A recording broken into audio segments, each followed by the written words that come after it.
جايب لك النهارده مكنه حلاقه في جي ار اصليه 100%. شكلها جميل جدا زي ما انت شايف كده بالظبط. تعالى بقى اقول لك العلبه بيجي جواها ايه. بص يا معلم، حطها كده عشان تبقى شايفها. بص، اول حاجه بتيجي المكنه بتاعتنا.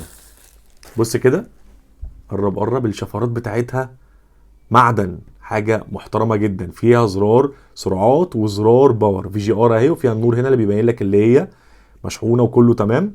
ده مدخل الشاحن بتاعها، وبيجي كابل الشاحن زي ما هوريها لك. بص كده الشكل، بص الجمال، بص الشكل عامل ازاي.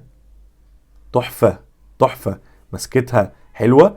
دي تستخدمها في اي حاجه. تعالى بقى اقول لك المكنه بيجي معاها ايه في العلبه. بص كده، ادي 1 2 3 4 درجات.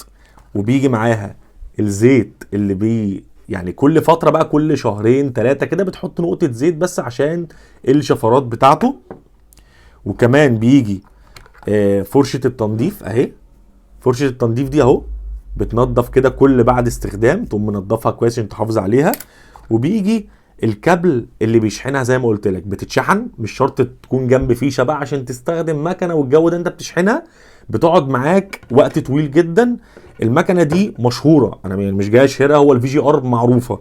وبيجي طبعا الكتالوج بتاعها لو احتجت اي حاجه ممكن ترجع لها. بيقول لك المكنه دي بتشتغل 120 دقيقه. انت عارف يعني ايه 120 دقيقه الشحنه الواحده؟ يعني انت الحلاقه ما بتاخدش معاك 5 دقايق 10 دقايق يا سيدي، هتحلق في ربع ساعه. يعني بص، هتقعد كام حلقه بالشحنه الواحده تنفعك بقى. لو انت بتسافر مثلا شغلك بعيد، خدها معاك. زي ما انت شايف حجمها صغير. فلو عايز تطلبها كلمني على الرسائل، واشوفكم فيديو جديد. سلام.